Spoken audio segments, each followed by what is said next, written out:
Salí, polvo naranja del demonio. A ver, probando los faders. Listo. La consola sobrevivió.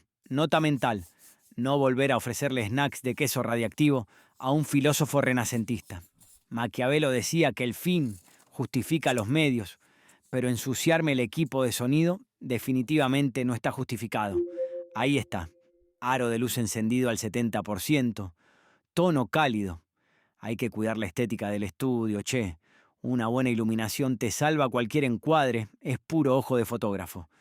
Bueno, ya despachamos a Nico Maquiavelo, que se fue indignadísimo porque no le quise poner un filtro de belleza en Instagram.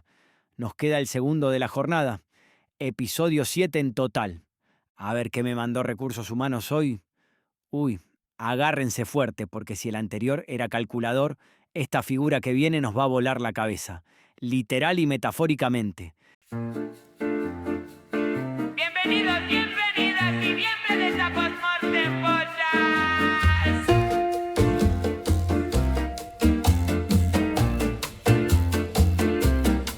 Ellos creían que podían irse sin dejar rastro. Ja. Nosotros los tenemos aquí, listos para contarte que salió mal.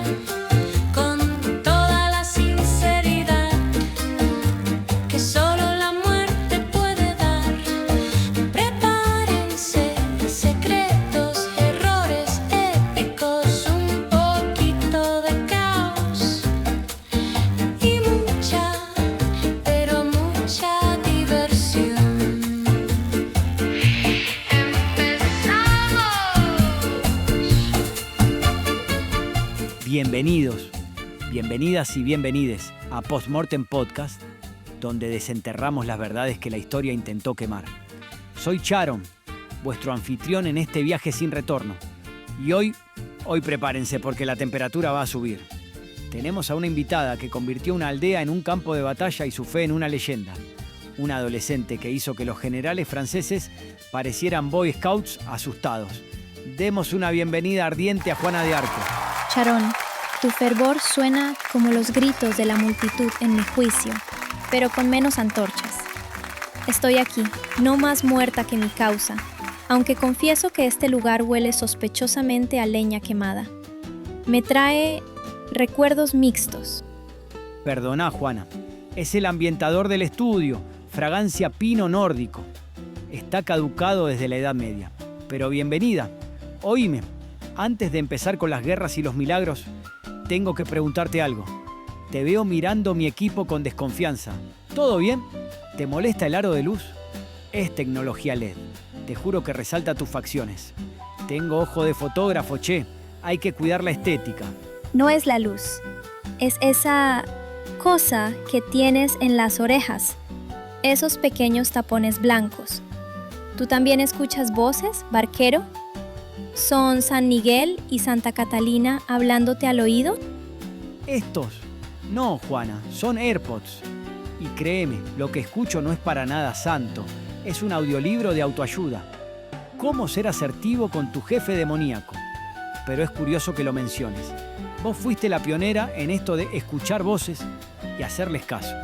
Hoy en día, allá arriba, si vas por la calle hablando solo, la gente asume que estás en una llamada importante, no que vas a liberar Francia. ¿La gente habla sola ahora, sin la intervención divina? Todo el tiempo. De hecho, hay pibes de traje que le gritan al aire cosas como «compra Bitcoin» o «no me dejes en visto». A veces pienso que tus voces eran mucho más productivas. Al menos te dieron un plan de batalla claro. Las voces de hoy solo te dan ansiedad financiera. Mis voces eran claras. Ve, Juana, salva a Francia. No había confusión. Si las voces de hoy dicen, compra Bitcoin, suenan a demonios menores intentando robarte el alma o la bolsa. No estás muy lejos de la realidad, ¿eh? Oíme, otra cosa que quería comentar con vos. El look, esa armadura brillante y el corte de pelo. El famoso corte bob. ¿Sabías que siglos después de tu época, las mujeres pagaban fortunas en los salones de París para tener tu mismo corte de pelo? ¿En serio? Me lo corté así porque el cabello largo se enreda con la cota de malla. Es una cuestión táctica, no estética. Si tienes el pelo en la cara, no ves venir la flecha. La vanidad es la primera baja en la guerra. Bueno, anda a decírselo a los influencers de hoy. Pero es fascinante. Te convertiste en un ícono de moda sin querer. Aunque, seamos honestos, esa armadura debe ser terrible para el clima de acá abajo. ¿No tenés calor, che? Porque yo estoy transpirando y solo llevo una túnica de lino. Charón, el calor, y yo tenemos una historia complicada. Digamos que desarrollé una tolerancia muy alta en Rouen, en 1431. Este calor húmedo del inframundo no es nada comparado con una plaza llena de ingleses y un inquisidor con un encendedor. Epa, eso fue oscuro. Me gusta. Tenés un sentido del humor a prueba de fuego. Perdón, ese fue mío. Fue malo. Me retiro. El humor es necesario. Cuando estás rodeada de hombres que dudan de ti porque eres mujer, campesina y joven, aprendes a reírte. O aprendes a blandir una espada muy fuerte. Yo elegí ambas. Y vaya que la blandiste, entrando con la fuerza de una santa y el filo de una espada. Pero bueno, ya que hemos roto el hielo, o derretido el hielo, dadas las circunstancias, vamos a ponernos serios. Vamos a quitarte la armadura metafórica. Antes de que nos cuentes de tus visiones y de cómo le diste una paliza táctica a los ingleses, decime, ¿quién eras antes de que Francia entera te llamara la doncella de Orleans? Charón, antes de que el mundo me conociera por ese nombre, yo era simplemente Janet, o Janetón, como me llamaban cariñosamente en mi aldea. Era una niña campesina que vivía en Domremy, un pequeño poblado en la frontera del Reino de Francia. Mi vida era humilde y se definía por 3 pilares. Mi familia. Soy hija de Jacques d'Arc y de Isabelle Romé. Mi padre era un granjero que también servía como funcionario local, recaudando impuestos y dirigiendo la guardia, por lo que mi familia, aunque campesina, vivía con cierta comodidad y poseía tierras. Mis labores. Al igual que la mayoría en mi tiempo, era analfabeta. Nunca aprendí a leer ni a escribir. Sin embargo, mi madre me enseñó con mucha paciencia a hilar lana y a coser. De hecho, solía decir con orgullo que en las labores de costura e hilado no temía a ninguna mujer de Rouen. Mi fe. Fui criada como una ferviente católica. Mi infancia estuvo marcada por la caridad, la misericordia y una disposición natural para ayudar a los más necesitados. Incluso antes de partir a la guerra, el conflicto ya me había alcanzado. Mi aldea sufrió incursiones de los borgoñones, aliados de los ingleses, quienes incendiaron nuestro pueblo y destruyeron los cultivos. Estos eventos violentos impactaron profundamente mi ánimo, siendo apenas una niña. A los 13 años, mi identidad cambió para siempre en el jardín de mi padre, cuando escuché por primera vez la voz del arcángel San Miguel. Esa voz, acompañada de una gran claridad, me instó al principio a ser una buena cristiana, pero con el tiempo se convirtió en el mandato divino de rescatar a Francia. De campesina a santa, pasando por general. Eso es un currículum que quema. Pero suena a que tu historia ardió literalmente al final. Antes de meternos en las batallas y los milagros, necesito que me expliques algo básico que la gente asume, que sabe pero no sabe. ¿Cuál era exactamente la misión? ¿Qué te pidieron las voces? Al principio solo me pedían que fuera buena, que rezara, que fuera mucho a la iglesia. Eso podía manejarlo. Después llegó San Miguel. Después Santa Catalina y Santa Margarita. Y ahí la cosa cambió. Me dijeron que tenía que dejar la lana y las ovejas, encontrar al delfín y salvar Francia de los ingleses. Para. El delfín. Te mandaron a buscar un delfín, tipo el animal, y tenía que salvarlo de un acuario o qué. Porque si la misión divina era rescatar un mamífero marino, necesito que me lo expliques con calma. No, Charón. El delfín era el título del heredero al trono de Francia, Carlos VII, antes de ser coronado rey. Ah, perfecto. ¿Y por qué lo llamaban así? ¿Por qué nadaba bien? Porque los señores del Delfinado, una región del sur de Francia, cedieron sus tierras a la corona con una condición: que el heredero llevara su título para siempre. El delfín era el símbolo de esas tierras. Pasó a ser el nombre del príncipe heredero y quedó así durante siglos. O sea que Carlos VII se llamaba el Delfín porque hace 300 años algún noble regional negoció bien su herencia. La geopolítica medieval es básicamente un juego de nombres raros, con consecuencias enormes. No es muy diferente a la política de hoy, según entiendo. No, la verdad que no. Bueno, sigamos. ¿Qué más te encargaron las voces, además de buscar al heredero que no era un pez? 3 cosas concretas. Levantar el asedio de Orleans, que estaba a punto de caer, y con él todo el reino. Llevar a Carlos a Reims para coronarlo rey legítimo y sacar a los ingleses de Francia. Tenía 17 años, no sabía leer, nunca había salido de mi aldea, y mi respuesta fue sí. Sin preguntar por qué tú. Pregunté. Me dijeron que mi señor así lo quería. No era el tipo de respuesta que admitía seguir preguntando. Bien, ya sabemos lo que te encargaron. Ahora contame cómo convenciste a media Francia de que una campesina de 17 años sin ejército, sin título y sin experiencia militar era la persona indicada para salvar el reino. Porque ese pitch no se vende solo. Empecé por el comandante local, Baudricourt. Me rechazó 2 veces. Me mandó de vuelta a mi aldea como si fuera un problema que se resuelve ignorándolo. La tercera vez le di un dato que no podía tener. Le anuncié una derrota francesa en Rouvray, días antes de que llegaran los mensajeros con la noticia. Cuando llegaron, me escuchó. O sea que tu primer argumento fue básicamente un spoiler divino. El más efectivo que existe. Después vino Chinon y la escena del delfín escondido entre la multitud que ya contamos. Pero lo que la gente no sabe es que después de eso no me dieron nada todavía. Me mandaron a Poitiers. ¿A Poitiers a qué? A un examen. Semanas de teólogos, sabios y eclesiásticos interrogándome sobre mi fe, mis voces, mi moral, y al final revisaron que fuera virgen, para verificar que cumplía con las profecías. Espera, ¿el requisito para comandar el ejército de Francia era aprobar un examen de teología y un control de virginidad? Así era el proceso de selección medieval, Charón. No había LinkedIn. Y lo pasaste todo. Lo pasé todo. Y entonces Carlos tomó su decisión. No porque creyera completamente en mí, creo que nunca creyó del todo, sino porque el ejército estaba destrozado. Orleans estaba a punto de caer y yo era lo único que le quedaba por intentar. Me dieron la armadura, el estandarte y las llaves de lo que quedaba de Francia. Básicamente te contrataron porque no había nadie más en el presupuesto. La fe y la desesperación a veces llegan al mismo resultado, Charón.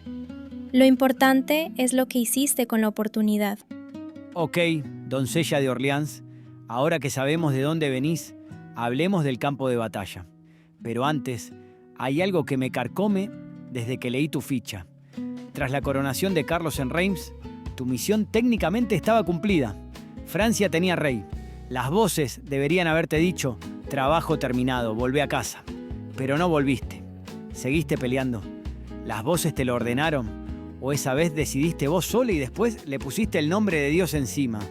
Es la pregunta más honesta que me han hecho en 5 siglos, Charón. Y la más incómoda. Tras Reims, las voces ya no eran tan claras. Lo que siguió fue más mío que de ellas. Y te diré algo que no le dije a ningún inquisidor. El salto desde la torre de Beaurevoir tampoco me lo ordenaron. Eso lo hice yo sola, con el miedo mordiéndome los talones. Quizás el mayor secreto de mi historia no es lo que le susurré al rey. Es que una campesina de 17 años a veces tomó decisiones enormes por su cuenta y rezó después para que parecieran divinas. Uf, un juicio que era puro teatro político. Hablemos de lo incómodo. Dormir con armadura, rodeada de hombres toscos que no se bañaban nunca y tener que cortarte el pelo como un pibe para que no te molestaran. ¿Cuál era el miedo real, Juana? ¿Los ingleses o que se dieran cuenta de que debajo del acero era solo una adolescente aterrada? La armadura no era solo para el campo de batalla, era mi refugio. Tienes razón al decir que era incómodo, pero dormir vestida de hombre y bajo el peso del acero era mi única defensa en un mundo donde una doncella estaba perpetuamente en peligro. Cortarme el cabello y vestir como un soldado no era un disfraz para ocultar quién era, sino una medida de castidad y protección necesaria para cumplir la misión sin perder mi honor. Vivir rodeada de hombres toscos fue un desafío, pero no me dejé intimidar. Al contrario, les impuse un estilo de vida casi monástico, prohibiéndoles las blasfemias, los saqueos y alejando a las prostitutas de los campamentos. Estaba convencida de que un ejército solo podía triunfar si contaba con la bendición de Dios. ¿Mi miedo real? Por supuesto que estaba aterrada. Cuando escuché las voces por primera vez, a los 13 años, era solo una campesina analfabeta que prefería estar hilando lana junto a mi madre. Y de pronto cargaba con el destino de un reino. Pero mi verdadero miedo no era que descubrieran mi fragilidad, era fallarle a mi Señor. Ese temor era tan profundo que cuando supe que me habían vendido a los ingleses, preferí saltar desde una torre de 21 metros antes que ser entregada. Debajo del acero sí había una adolescente, Sharon, una que lloraba desconsolada cuando los ángeles se evaporaban porque quería que se la llevaran con ellos. Juana, hoy los mismos ingleses que te quemaron por bruja tienen que estudiar tu vida como una de las mentes militares más brillantes de la historia. Se siente bien saber que, siglos después, ganaste la guerra desde las cenizas. ¿Sabes lo que me resulta verdaderamente extraño, Sharon? Que los mismos que me quemaron por oír voces, ahora estudian mis decisiones tácticas en academias militares. Me condenaron por escuchar a Dios y hoy me citan como si hubiera inventado una fórmula. No inventé nada, solo obedecí. La ironía es que los hombres que no me creyeron terminaron siguiendo exactamente el camino que yo les señalé. Ganaron la guerra 22 años después de quemarme. Yo ya no estaba para verlo, pero mis voces sí. Hablando de fuego, vamos con los chismes jugosos. Esas voces, divinas o algo más terrenal, ¿y qué hay de la ropa de hombre o tu carta a los husitas? ¿Qué secreto guardaste que aún hace temblar a los muertos? Mis voces eran mi guía, Sharon. Divinas, epilepsia, esquizofrenia, no importa, me dieron fuerza para liderar ejércitos. Nunca revelé todo lo que me dijeron, ni en el juicio, era entre Dios y yo. La ropa de hombre no fue solo estrategia militar, sino protección en prisión contra abusos. El juicio lo llamó herejía, pero era supervivencia. Mi carta a los husitas en 1430, amenazando con una cruzada, fue un disparate. Una campesina dictando teología era un desafío. Mi secreto más guardado. En Chinon, con Carlos VII, le hablé de su legitimidad. Nadie sabe exactamente qué dije, y nunca lo diré. Hay algo que los libros no dicen. Cuando te llevaron ante Carlos VII y él se escondió entre la multitud para probarte, ¿qué fue exactamente lo que le susurraste al oído que lo dejó pálido y le hizo entregarte su ejército? ¿Cuál era el secreto sucio del rey? Sharon, tocas un misterio que fue el corazón mismo de la esperanza de Francia. Para Carlos, aquel encuentro en Chinon no era solo una audiencia política, sino una prueba de su propia alma. Es cierto lo que se cuenta. Él se escondió entre sus cortesanos y puso a un noble en su lugar para probarme. Pero mis voces no me fallaron, lo reconocí de inmediato entre la turba. Sin embargo, lo que realmente lo dejó pálido ocurrió en nuestra conferencia privada. El secreto sucio que atormentaba a Carlos era la duda sobre su propia sangre. Su propia madre, Isabel de Baviera, lo había desheredado.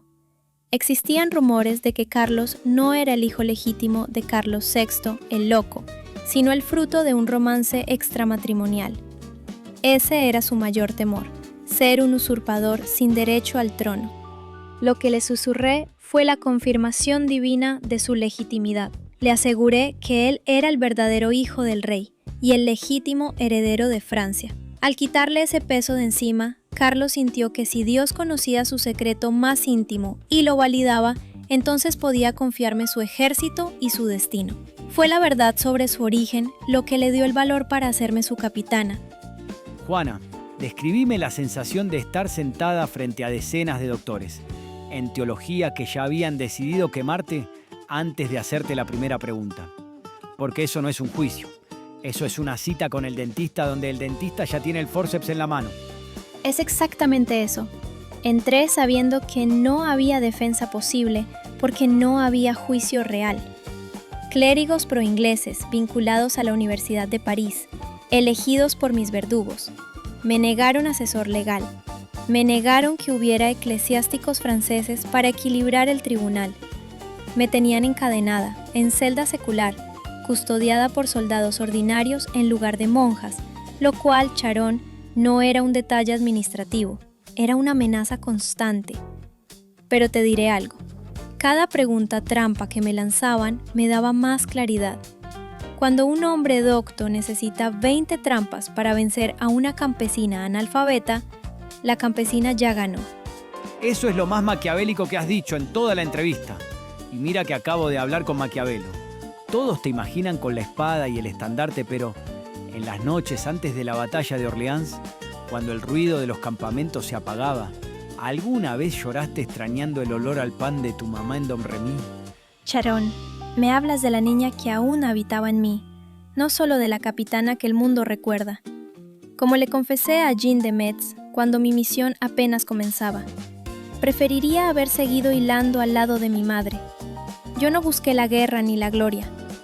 En las noches de vigilia, antes de que el estruendo de los cañones rompiera el silencio de Orleans, recordaba la sencillez de mi aldea.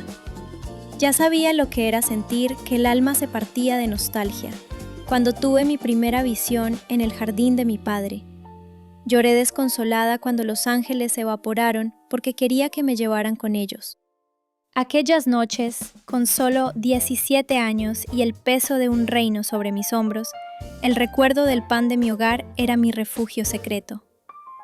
Pero aunque las lágrimas asomaran, debía permanecer firme. No había ayuda para el reino salvo la mía, y mi Señor quería que lo hiciera.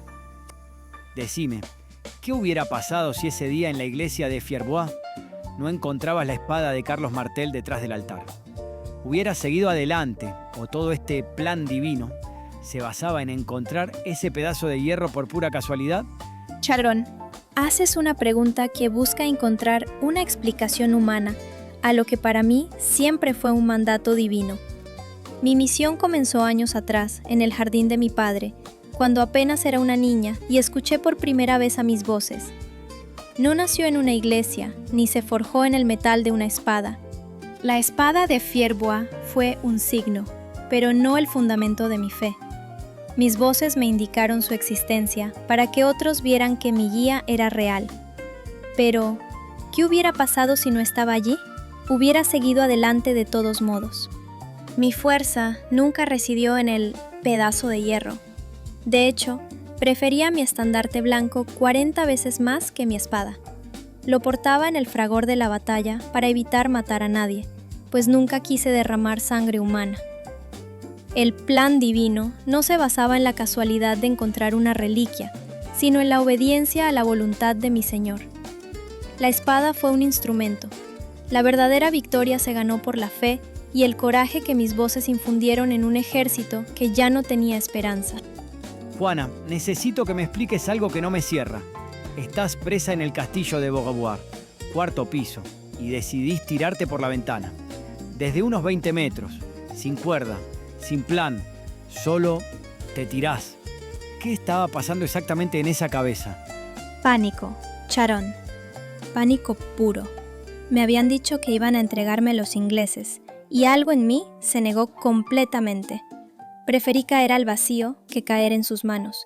Mis voces me habían dicho que no saltara.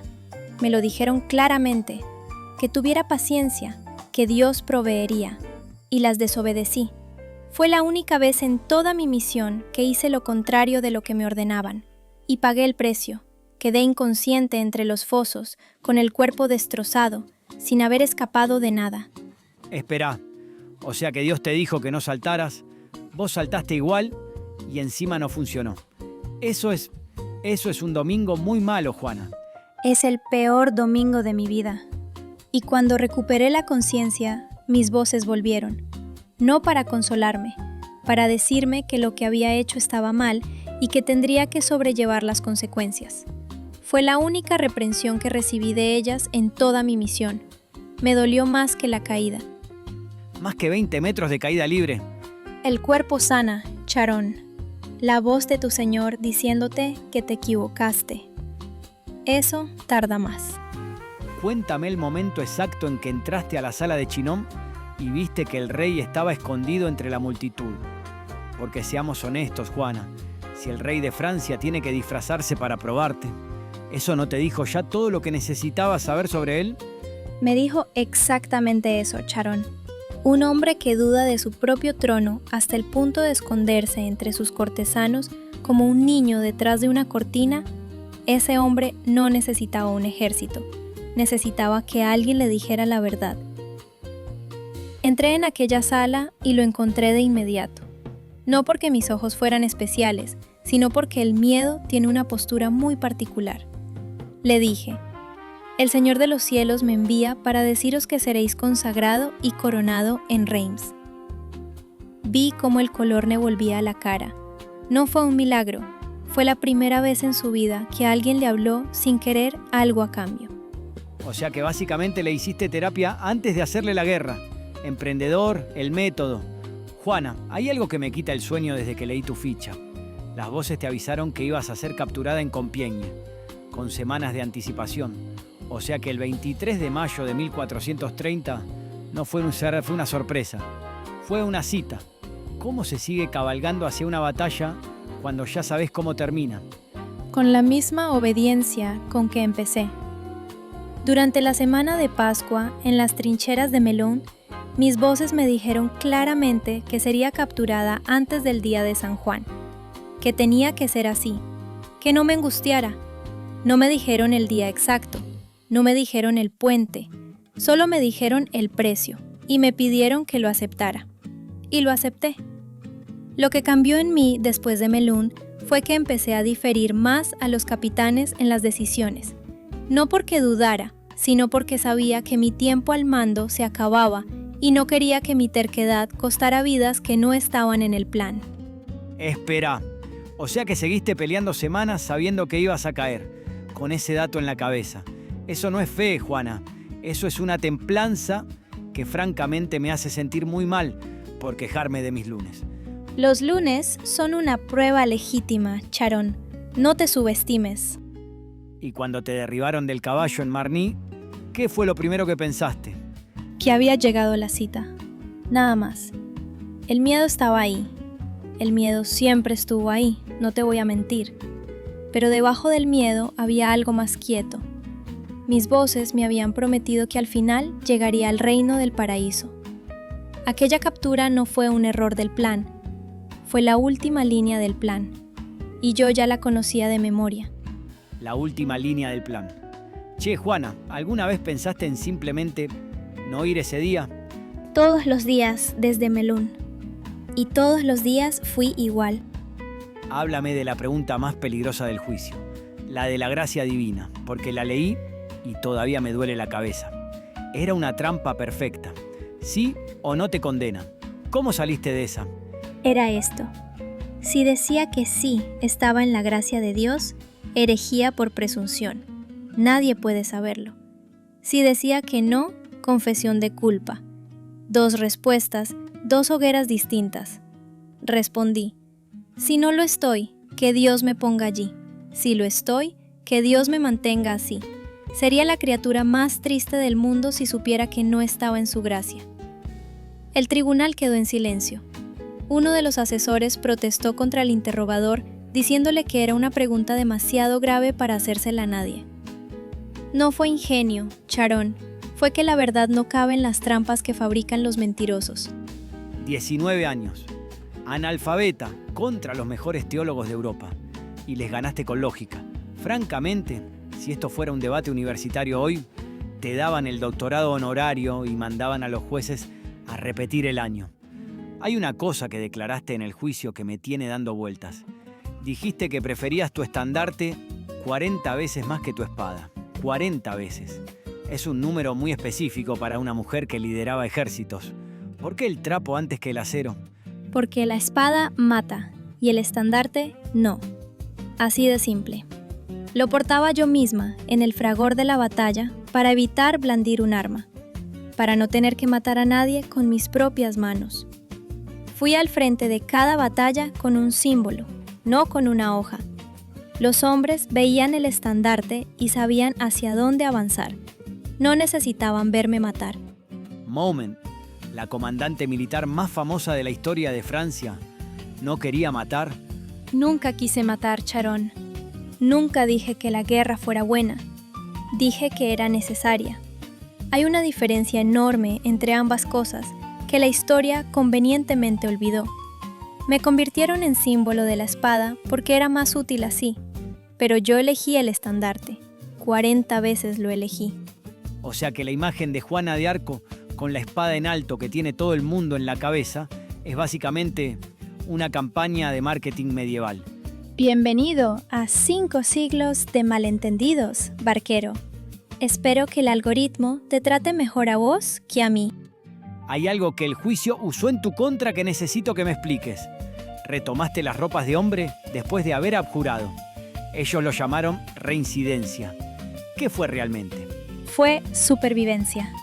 Me habían prometido una prisión eclesiástica custodiada por mujeres si abjuraba. Me devolvieron a la misma celda secular, con los mismos soldados, con las mismas cadenas. En ese lugar hubo intentos de violación, Charón. Un importante lord inglés entró en mi prisión para tomarme por la fuerza. Las ropas de hombre, el jubón, las calzas, las botas todas atadas entre sí con cordones, eran mi última defensa física. Un vestido no lo es. Llegó un día en que los guardias me quitaron el vestido y no me dejaron otra cosa. Me levanté y me puse lo único que había. Eso fue mi reincidencia. Preferí la hoguera a que mancillaran lo único que me quedaba intacto. Que conste en acta que la iglesia quemó a una adolescente por ponerse pantalones para no ser violada, por si alguien todavía cree que el juicio fue sobre teología. Juana, la última mañana, el 30 de mayo de 1431. No te voy a pedir que lo revivas si no querés, pero si hay algo que los libros no dijeron bien, ahora es el momento. Los libros dicen los hechos. Lo que no dicen es el olor. La madera mojada de rocío de la mañana. El yeso de la columna contra mis manos. Me habían dado los sacramentos, confesión y comunión esa mañana. Eso fue lo único que no me quitaron. Pedí un crucifijo. Un soldado inglés, Charón, rompió su bastón y me hizo una cruz pequeña. La besé y la puse contra mi pecho. Cuando empezaron las llamas, no miré a la multitud, no miré a mis jueces. Solo repetí el nombre de Jesús hasta que no pude más. Lo que los libros tampoco dicen es que después, cuando el fuego terminó, los ingleses apagaron las brasas para que todos vieran que era un cuerpo humano lo que había allí, que no había escapado, que era real. Eso me parece, Charón, la prueba más clara de todo. Los que no tienen miedo no necesitan demostrar que ganaron. Última parada, Juana, y quiero el gran final. ¿Qué mensaje dejas a los vivos que escuchan este podcast? ¿Y alguna advertencia macabra desde el más allá? Mi advertencia es esta. Cuidado con los hombres que te piden que mueras por una causa que ellos mismos no defenderán con su cuerpo. Carlos VII tenía un ejército y un trono. Yo tenía 17 años y una espada prestada. Él sobrevivió, yo no.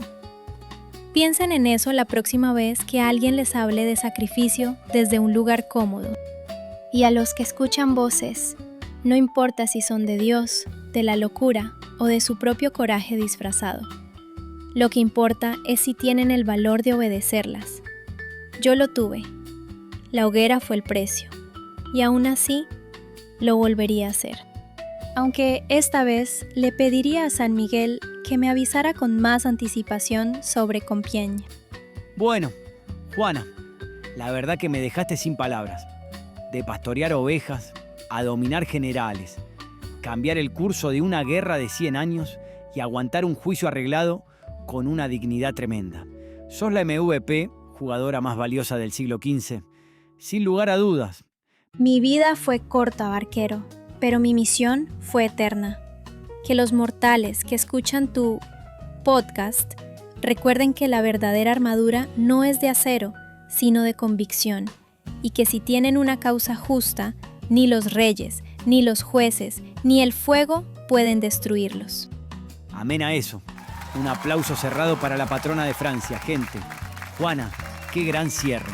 Tu llama, lejos de apagarse, sigue ardiendo con una intensidad inusitada en el más allá.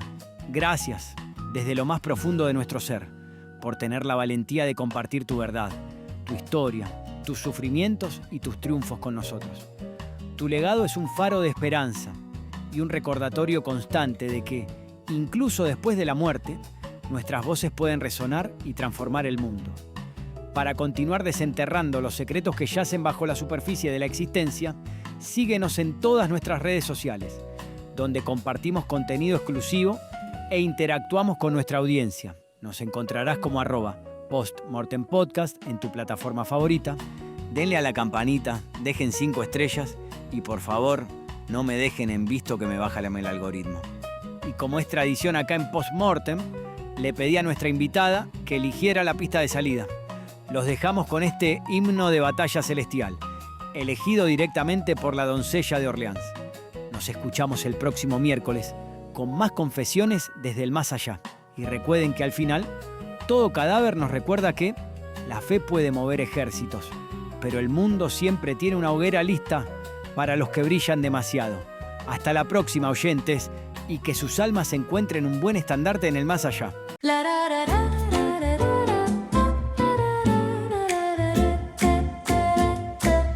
La barca ya se va, no hay nada que perder. Tuviste tu momento, te vimos florecer, pero el set se cierra, la tierra te llamó. La vida es un suspiro que ya se terminó. Postmortem, ríe antes del final. Postmortem, un viaje sin igual.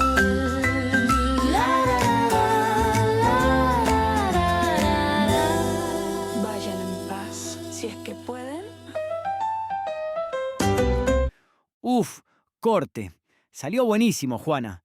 Te digo, tenés una presencia ante el micrófono bárbara. ¿Querés pasar por la cafetería antes de volver a tu zona en el paraíso? Hoy sirven medialunas, un poco duras, pero zafan. Te lo agradezco, Charón, pero tengo que reunirme con San Miguel para repasar unas tácticas de caballería celestial. Nos vemos en... Emboscada. ¿Qué es ese chillido infernal? ¿Es una alarma de asedio inglesa? Ponte a cubierto, barquero. Pará. Bajá la espada, por el amor de Dios. No es un asedio, es el detector de humo. ¿Detector de qué? Esta habitación está limpia. Es que emitís demasiada energía térmica, Juana. O sea, literalmente te estás... No mires el aparato del techo así. Juana, no saltes. La amenaza aérea ha sido neutralizada. El demonio chillón está muerto. De nada, Charón. Me acabás de decapitar el detector de humo contra incendios. Era nuevo, Juana. Me lo descuentan del sueldo. Y seguro ahora se activan los aspersores. El agua purifica el espíritu, barquero. Considéralo un bautismo. Que tengas un buen día. Encima me va a arruinar el aro de luz.